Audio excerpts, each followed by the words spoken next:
بسم اللہ الرحمن الرحیم۔ السلام علیکم، میں ہوں حسین الطاف اور آپ دیکھ رہے ہیں میرا یوٹیوب چینل۔ تو سب سے پہلے اسحاق ڈار صاحب کے بارے میں بات کر لیتے ہیں، کیونکہ وہ کافی عرصے کے بعد پاکستان میں آئے ہیں۔ وہ لندن کے اندر علاج کروا رہے تھے اپنا۔ تو خیر ان کا جو ڈاکٹر تھا نا، وہ کمال قسم کا ڈاکٹر تھا، بہت اچھا ڈاکٹر تھا ان کا۔ جب ڈاکٹر نے دیکھا کہ پاکستان میں حالات ٹھیک نہیں ہیں ان کے لیے، تو پاکستان جانا اس ٹائم ان کا بہتر نہیں ہے، تو ڈاکٹر صاحب نے کہا ابھی آپ بالکل ٹھیک نہیں ہے، سفر بھی نہیں کرنا، خاص طور پہ پاکستان میں نہیں جانا آپ نے۔ تو خیر جب حکومت ان کی آ گئی تو ڈاکٹر صاحب نے دیکھا کہ اب حالات ٹھیک ہیں، تو بہرحال انہوں نے کہا کہ اسحاق ڈار صاحب آپ بالکل فٹ ہو چکے ہیں، اب پاکستان کا سفر بھی کریں اور پاکستان جاتے ہی آپ وزیر خزانہ بن جائیں۔ تو بہرحال میں سمجھتا ہوں کہ یہ جو ڈاکٹر تھا، اس ڈاکٹر سے نواز شریف صاحب کو بھی علاج کروانا چاہیے اب، کیونکہ اب تو ابھی حکومت ہے ان کی، تو اس سے علاج کروا کے تو آرام سے آ جائیں اپنے ملک کے اندر، پھر خود بھی سیاست کے اندر تھوڑا سا حصہ اپنا ڈال لیں۔ تو بہرحال اسحاق ڈار صاحب جب آئے ہیں پاکستان کے اندر، تو آتے ہی ڈالر جو ہے 10 روپے کم ہو گیا۔ کیا بات ہے، بڑے ایسا سمجھ لیں ان کے برکت والے پاؤں ہیں، تو بہت ہی ایک وہ صوفی آدمی ہیں، وہ آتے ہی مطلب چارج سنبھالا ہی نہیں، آتے ہی 10 روپے ڈالر کم ہو گیا۔ تو یہی دکھایا گیا کہ جی اسحاق ڈار صاحب کے آتے ہی ڈالر میں کمی آ گئی۔ یہ اسی طرح ہو رہی ہے، وہی سچویشن چل رہی ہے جیسے میاں شہباز شریف صاحب وزیر اعظم بنے نہیں تھے ابھی، تو بننے سے پہلے ایک موٹیویشنل ویڈیو بنائی ہوئی تھی میاں شہباز شریف صاحب کے اوپر، کہ وہ قائد اعظم کی تصویر کے سامنے کھڑے تھے، ایک زبردست قسم کے میوزک لگے ہوئے تھے، موٹیویشنل ویڈیو تھی۔ اس میں یہ دکھایا جا رہا تھا میاں صاحب جی کچھ سوچے جا رہے ہیں، کچھ ملک کے لیے کرنا چاہ رہے ہیں وہ۔ تو بہرحال ثابت یہ کرنا چاہ رہے تھے ویڈیو کے اندر کہ بہت ہی ایک ذہین، بہت ہی ایک جینیس قسم کے آدمی ہیں میاں صاحب۔ تو خیر جب وہ پرائم منسٹر بنے، جب انہوں نے چارج سنبھالا، تو پھر پتہ لگ گیا سب کو کہ میاں صاحب کتنے جینیس ہیں، تو میاں صاحب کی کتنی ذہانت ہے، تو سب پتہ چل گیا سب کو۔ اسی طرح اسحاق ڈار صاحب کو بھی پاکستان میں ایک ذہین، ایک جینیس ثابت کرنے کے لیے لایا گیا ہے۔ اب یہ دیکھیں کہ آئی ایم ایف سے قرضہ لینے کے باوجود ڈالر میں کمی نہیں آئی، کیونکہ روک کے رکھا ہوا تھا۔ ڈالر کی جو کمی تھی وہ اسحاق ڈار صاحب نے آ کے اوپننگ کرنی تھی اس کی۔ سارا NRO2 کا حصہ ہے، لیکن ایک چیز ذہن میں رکھیں آپ کہ NRO2 جو ہے ادھر مکمل نہیں ہو رہا ابھی تک۔ اب NRO2 نے مکمل کیسے ہونا تھا؟ مکمل اس طرح ہونا ہے کہ مریم نواز صاحبہ کو پاسپورٹ مل جانا ہے، انہوں نے جانا ہے پھر لندن جب جائیں گی تو پیچھے حالات میاں صاحب کے لیے سازگار بنا دیے جائیں گے، تب میاں صاحب پھر واپس آئیں گے ان کے ساتھ۔ اس کے بعد جا کے NRO2 نے مکمل ہونا تھا، لیکن سارا کا سارا جو پلان تھا یہ برباد ہو گیا۔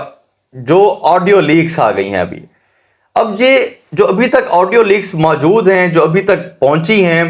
اب ان میں صرف ابھی تک تو نواز گروپ اور مریم نواز صاحبہ ٹارگیٹ ہیں، کیونکہ پہلی ویڈیو کے جو آڈیو لیک تھی اس کے اندر بھی یہی تھا کہ ان کے داماد کے لیے جو پاور پلانٹ منگوایا گیا تھا بھارت سے، جو آدھا پہنچ گیا تھا پاکستان کے اندر ان کی شوگر مل کے لیے، تو اس کی ایک آڈیو لیک ہوئی تھی۔ اس کے بعد دوسرے نمبر پہ مریم نواز صاحبہ نے جو شہباز شریف صاحب کو تجویز دی تھی پیٹرول کی قیمت بڑھانے کے لیے، اور شہباز شریف صاحب کو کہتی ہیں کہ پیٹرول کی قیمت بڑھا دیں، پھر عوام میں جا کے جلسے کے اندر کہتی ہیں کہ میں حکومت سے بالکل اس چیز کا اختلاف کرتی ہوں، سب سے پہلے میں نے حکومت کی مخالفت کی ہے جب انہوں نے قیمت بڑھائی پیٹرول کی، تو میں عوام کے لیے بہت درد رکھتی ہوں اپنے دل کے اندر۔ تو میں نے تو پہلے ہی کہا تھا کہ یہ چھوٹے میاں صاحب کو نہ صرف رگڑنے کے چکر میں ہی ہیں۔ تو بہرحال تیسرے نمبر پہ جو آڈیو لیک ہوئی ہے، خیر وہ میں تو سمجھتا ہوں ایک بڑی افسوسناک بات ہے، ایک بڑی شرمندگی والی بات ہے۔ تو اس میں مریم صاحبہ کہہ رہی ہیں کہ جو عمران خان صاحب کے لیے سب سے جو سٹرونگ پوائنٹ ہے اس کا، وہ ہے صحت کارڈ، تو اس کو ختم کرنا چاہیے۔ تو شہباز شریف صاحب نے بھی کہا کہ کوئی مسئلہ نہیں، فنڈز کی کمی کا بنا کے ختم کر دیں گے، لیکن یہ نہیں سوچا گیا کہ اس کے ذریعے کتنے غریب لوگ جو بیمار ہوتے تھے، جن کے پاس پیسہ نہیں ہوتا تھا، جو اپنے پیاروں کو پیسہ نہ ہونے کی وجہ سے بچا نہیں سکتے تھے، ان کو ایک سہولت مل رہی تھی، ان کو ایک زندگی مل رہی تھی علاج کروا کے۔ تو اس پیسے کو، اس صحت کارڈ کو ختم کر کے انہوں نے اپنی جو سیاست کھیلی ہے، یہ نہیں دیکھا کہ کتنے غریبوں کا، کتنے کروڑوں غریبوں کا نقصان کیا ہے، لیکن سیاست کرنے کا موقع مل گیا ہے تو سیاست کرنی تھی اس کے اندر۔ تو بہرحال ابھی تک یہ جو آڈیو لیک سامنے آئی ہیں، ابھی تک تو صرف نون لیگ کی، مریم نواز صاحبہ کی، اور خاص طور پہ نواز گروپ کو ٹارگٹ کیا گیا ہے۔ تو ہیکرز کی طرف سے جو سننے میں آ رہا ہے ابھی کہ ابھی مزید آڈیو لیکس ہونی ہیں، اس میں کہا گیا ہے کہ